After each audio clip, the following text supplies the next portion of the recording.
இரவின் கடைசி பகுதியில அல்லாஹ் இறங்குறான் அப்படின்னு சொன்னதுக்கு நீங்க சொன்னீங்க, அப்படி பார்த்தா எல்லா எல்லா ஏரியாவுக்கும் எல்லா நாடுகளுக்கும் இரவு வருது, அதனால அது அல்லாஹ்வோட அருள் இறங்குது அப்படின்னு சொன்னீங்க. அதுல ஒரு கேள்வி என்னன்னா, அல்லாஹ் குர்ஆன்ல சொல்றான், கீழ்வானத்துல இறங்குது. அல்லாஹ் குர்ஆன்ல சொல்றான், வசிய குர்சி சமாவாதி வல்ல, அல்லாஹ்வோட சிம்மாசனம் வானத்தையும் பூமியையும் உள்ளடக்கும் அப்படின்னு. சோ அப்போ இரவின் அந்த கீழ்வானத்துல இறங்குறதும் கீழ்வானமும் அந்த அர்ஷோட பகுதி தானே, அது முரண்படலையே? அது அர்ஷோட பகுதியில தானே இருக்குது. இப்ப நம்ம மண்ணடியில இருக்கும்னு சொல்றதும் ஒண்ணுதான், டிஎன்டிஜே தலைமையில சொல்றதும் ஒண்ணுதான். அது முரண்பாடு மாதிரி தெரியல, அதுக்கு விளக்கம் தரும். கேள்வி நிறைய பேர் விளங்கி இருக்காது. அந்த விஷயத்தை விளக்கிட்டு தான் அந்த கேள்வியை சொன்னா உங்களுக்கு புரியும். அதாவது இறைவனை பற்றி குர்ஆன்ல ஹதீஸ்ல சில வார்த்தைகள் சொல்லப்பட்டுச்சுன்னு சொன்னா அதுக்கு வியாக்கியானம் கொடுக்காம நேரடியான அர்த்தத்தில் நம்பணும் என்பதுதான் சஹாபாக்கள் காலத்துல எல்லாம் இருந்த ஒரு நிலைப்பாடு. உதாரணமா அல்லாஹ் பிடிப்பாண்டு வருது, பிடிப்பாண்டு தான் செய்யணும். அதுக்கு வேற ஒரு வியாக்கியானம் என்ன செய்யக்கூடாது, கொடுத்துடக்கூடாது. இப்ப மறுமை நாளுக்கு மஹ்ஷர் நாள் இருக்குது, எல்லா மக்களையும் எல்லாம் விசாரிக்குமா. எப்படி விசாரிப்பான்? இப்படியே குர்ஆன்ல இருக்கும், ஜா ரப்புக வல் மலக்கு சஃபன் சஃபா, உமது இறைவன் வருவான். எல்லா மக்களும் நிக்கும் போது யார் வருவதான்? இறைவன் வருவான். எப்படி வருவான்? ஒல் மலக்கு சஃபன் சஃபா, மலக்குகள் எல்லாம் பின்னாடி அணி அணியா வர, பின்னாடி புடைசூழ வருவாங்கல்ல, அப்படி மலக்குகளோட என்ன செய்வான்? அல்லாஹ் விசாரிக்கிறதுக்காக வருவான் என்று வருது. இது என்ன செய்யக்கூடாது, இது வேற வியாக்கியம். வருவான் தான், அங்க போய் பாத்துக்கணும். எப்படின்னு அல்லாஹ் ஒரு விஷயத்தை சொன்னானே என்ன செய்யணும், அப்படியே அல்லாஹ்வுடைய விஷயத்துல வியாக்கியானம் கொடுக்க கூடாது. அல்லாஹ்வுக்கு கை இருக்குன்னு வந்தா கை இருக்குன்னு நம்பணும். எப்படி இருக்குன்னு நம்ம சொல்லிடக்கூடாது. கை இருக்குன்னு அவன் சொல்றான்ல, இருக்கு, எப்படி அதுங்களுக்கு போய் பாத்துக்கிறோம். அல்லாஹ்வுக்கு முகம் இருக்குன்னு சொல்றானா, முகம் இருக்கு நம்பணும். எப்படி முகம்? உடனே ஆட்டு பண்ணி காட்டக்கூடாது. முகம் இருக்குது, அது நம்ம முகம் மாதிரி கிடையாது. அவனுக்கு கை இருக்கிறது நம்ம கை மாதிரி கிடையாது. அவனுக்கு என்னென்ன இருக்கிற மாதிரி எல்லாம் அல்லாஹ் சொல்லி காட்டுகிறானோ அதையெல்லாம் வியாக்கியானம் கொடுக்காம வருவான்னு வைங்க, உட்காருவான்னு வைங்க. அல்லாஹ் என்ன அவனை பத்தி சொல்லுகிறானோ அதை வியாக்கியானம் இல்லாமல் தான் சஹாபாக்கள் ஏற்றுக்கொண்டார்கள். பண்ணுங்கதா பிந்தி வரக்கூடிய என்ன கேட்டா, கையின் ஆற்றல், அல்லாஹ்வுடைய கையினா என்ன அர்த்தம்? அவனுடைய ஆற்றலை சொல்லுது. எதுக்கு உனக்கு தேவையில்லாம கைக்கு கை தானே அர்த்தம், எதுக்கு ஆற்றல் கொடுக்கணும்? அது போக ரசூலுல்லாஹ் என்ன சொல்றாங்க, கலக்கல்லாஹு ஆதம அலா சூரத்திஹி, ஆதம் அலைஹிஸ்ஸலாத்தை தன் சாயலில் அல்லாஹ் படைத்தான்ங்கறான். ஏறக்குறைய இந்த சேஃப் அல்லாஹ்வுடைய சாயல் ரசூலுல்லாஹ் சொல்லி காட்டுறாங்க. இது ஆதாரபூர்வமான சஹீஹ் முஸ்லிம்ல பதிவு செய்யப்பட்டிருக்கிற ஹதீஸா இருக்கிறது. அது மறுமை நாள் நம்ம பார்ப்போம். முழு நிலவை பார்ப்பது போல இறைவனை பார்ப்போம்னா ஏதோ ஒன்று இருப்பை தானே பார்க்கிறோம், பார்க்கிற மாதிரி தான் இறைவன் இருப்பான். அதனால இதுல குழப்பம் கிடையாது. ஆனா இதுல என்னன்னு கேட்டா, சில நேரங்கள்ல இந்த நேரடி அர்த்தம் கொடுக்க முடியாமல் வேற ஒரு ஆதாரம் இடையூறா நிற்கும். அந்த இடத்துல மட்டும் நேரடி அர்த்தம் கொடுக்க கூடாது. எல்லா இடத்துலயுமே வருவான், பிடிப்பான், அடிப்பான். என் கையால் ஆதமை படைத்தேன்கிறான். மனக்க அந்த தஸ்துதலிமா கலத்து எதைய, என்னுடைய கரத்தால் நான் ஒருத்தரை படைத்திருக்கிறேன், அவருக்கு நீ ஏன் பணியை மறுக்கிறாய் இப்லீஸ் அல்லாஹ் கேட்டான். அப்ப அல்லாஹ் கையினால் படைச்சான நம்ம என்ன வழங்கிறேன், அவன் கையை கொண்டே படைச்சான் வழங்கணும். என்னுடைய ஆற்றலால் படைச்சான் வழங்கக்கூடாது. அல்லாஹ் கையின்னு விட்டுற வேண்டியதான். இது சேஃப்டியான ஒரு விளக்கம். ஏன்னா அல்லாஹ் வேற விளக்கம் இருந்தா அவன் தான் அதை சொல்லணும். நேரடியான அர்த்தத்தை தான் எந்த சொல்லுக்கும் புரிந்து கொள்ளணுமே தவிர நேரடியான அர்த்தத்தை தாண்டி போனோம்னா அது காரணம் சொல்லி ஆகணும். நேரடியான அர்த்தத்தை செய்வதற்கு காரணம் சொல்ல வேண்டியதில்லை. நீ தானே இப்ப கையின நான் என்ன செய்யறது அப்படின்னு அல்லாஹ்ட்ட சொல்லிட்டு போயிடலாம். அப்ப அதுல என்ன வருதுன்னா, சில நேரங்கள்ல இது ஒரு மோதல் மாதிரி வரும். எப்படி வரும்? உதாரணமா ஒவ்வொரு இரவுடைய மூன்றில் கடைசி மூன்று பகுதி வச்சு கடைசி பகுதி இருக்குல்ல, அந்த கடைசி பகுதியில இறைவன் முதல் வானத்துக்கு இறங்குறான். முதல் வானம் அங்க இருந்து லாஸ்ட் வானம், இங்க இருந்து முதல் வானம். முதல் வானம் என்ன அர்த்தம்? இங்க இருந்து தான் முதல் வானம், அங்க இருந்துன்னா அது 7வது வானம். முதல் வானத்தை கொண்டு கருத்து என்னன்னு சொன்னா நமக்கு கிட்டேன்னு அர்த்தம். அது தூரமா இருந்தவன் என்ன செய்யறான், அல்ல முதல் வானத்துக்கு வந்துடுறான்.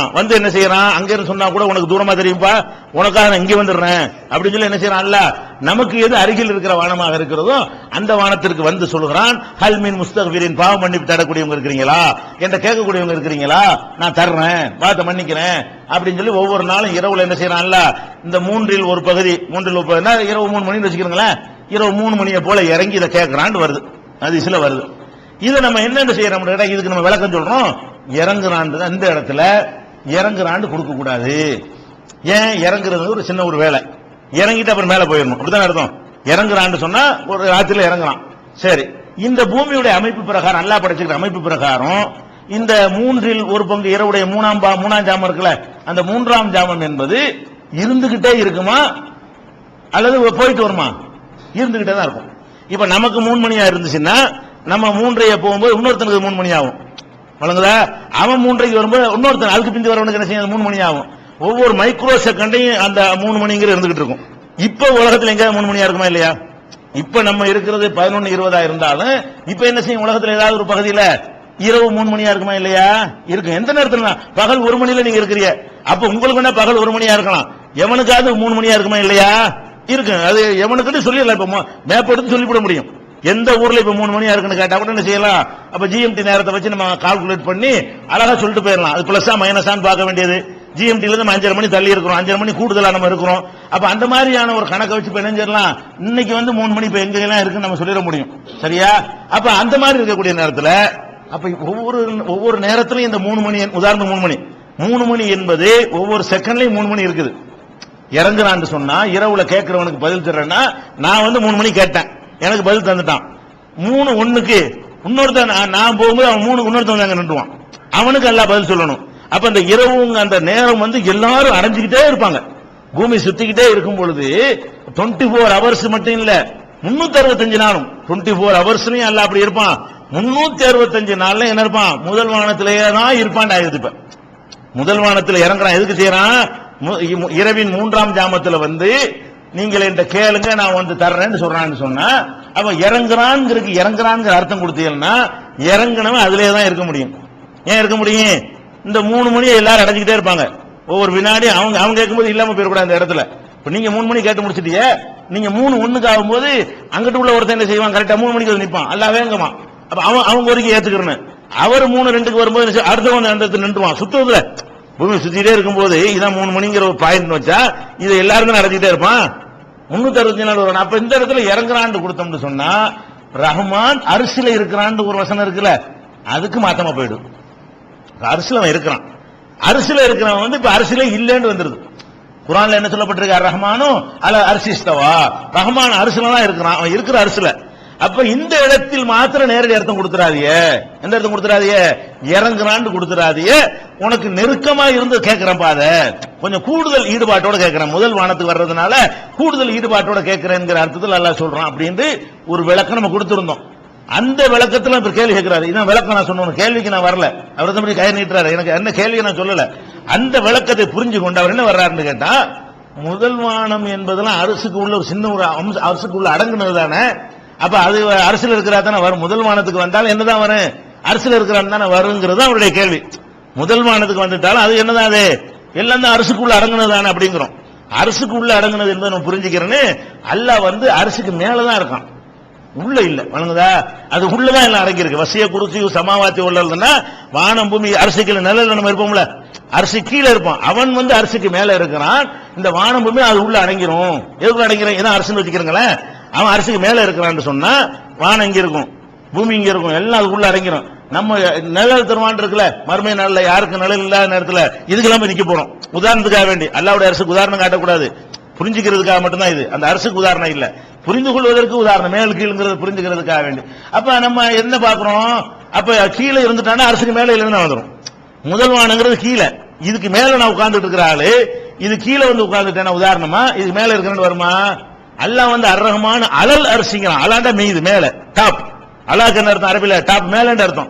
ரஹ்மான் அரசுக்கு மேலே இருக்கிறான்னு சொல்லும் பொழுது முதல் வானத்துக்கு வந்துட்டான்னு சொன்னா அரசுக்கு மேலே என்பது அடிபட்டு போய் விடுகிறது. இந்த வியாக்கியானம் கொடுத்தாலும் என்ன செய்யாது, பொருந்தாது. அதனால எல்லா இடத்துலையும் நீங்க நேரடி அர்த்தம் செய்யுங்க. உதாரணமா இப்படி கூட இதை நம்ம என்ன செய்யறாங்கன்னா, இதை வச்சுதான் இந்த சவுதி அரேபியா துபாயில எல்லாம் நம்முடைய பிரச்சாரத்துக்கு முட்டுக்கட்ட போடுறாங்க. எப்படி முன்னோர்கள் அந்த சலபி கொள்கை, இதை சலபி கொள்கை அதுக்கு பேரு, இதை மாத்துறாரு அவரு, அல்லாஹ் இறங்குவான்ங்கிறதே மறுக்கிறாரு அப்படிங்கிற மாதிரி நம்மளை பத்தி சொல்றாங்க. அது மாதிரி மறுக்க கூட நம்மளே சொல்லிட்டு இந்த ஒண்ணு இன்னொரு குர்ஆன் வசனத்துக்கு முரணா இருக்கனால அப்படி சொல்றமே தவிர அல்லாஹ் வருவாண்டா வருவாங்கிறோம், பார்க்கலாம்னா பார்க்கலாங்கிறோம், பிடிப்பாண்டா பிடிப்பாங்கிறோம், கைனால படைச்சாண்டா கைனால படைச்சுங்கிறோம். அதெல்லாம் நம்ம என்ன செய்யல, மாத்தல.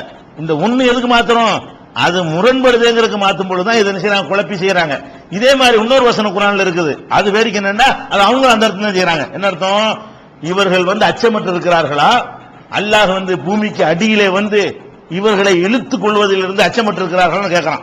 பூகம்பத்தை படி சொல்றான். அப்ப அல்ல பூமிக்கு அடியில வர்றான் அர்த்தம்னா அது பூகம்பத்தை சொல்கிறோம். இப்ப வியாக்கியானம் நீ மட்டும் வியாக்கியானம் கொடுத்த இந்த சலபிங்கிற இந்த கூட்டமே என்ன பண்ணுது, இவங்க யார தப்சீர் ஏத்துக்கிட்டாங்களோ, இவங்க எந்த உலமாக்கள் ஆதரிக்கிறாங்களோ அவங்கள பூமிக்கு அடியிலே அல்லாஹ் வருவான் அப்படிங்கிற வசனத்துக்கு என்ன செய்யறாங்க, அல்லாஹ் பூமிக்கு அடியில வரமாட்டான், அது பூகம்பத்தை ஏற்படுத்துவதே அந்த மாதிரி ஒரு வார்த்தையை போட்டு அல்லாஹ் சொல்றான்னு சொல்றீங்களே, அப்ப நீங்க மட்டும் ஒரு ஒரு அர்த்தத்துக்காக மாத்தலாமா? அப்ப இந்த எல்லாருமே சவுதியில யாரெல்லாம் இதை வந்து நம்ம கருத்தை எதிர்க்கிறாங்களோ அவங்க வந்து சில வசனத்துக்கு இந்த மாதிரி அர்த்தம் கொடுக்கவும் செய்யறாங்க.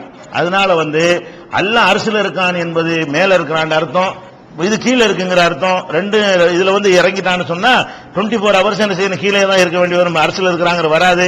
அந்த குர்ஆன் வசனத்தை மறுக்க கூடாது என்பதற்காக வேண்டி இந்த விளக்கத்தை கொடுக்கிறோம்.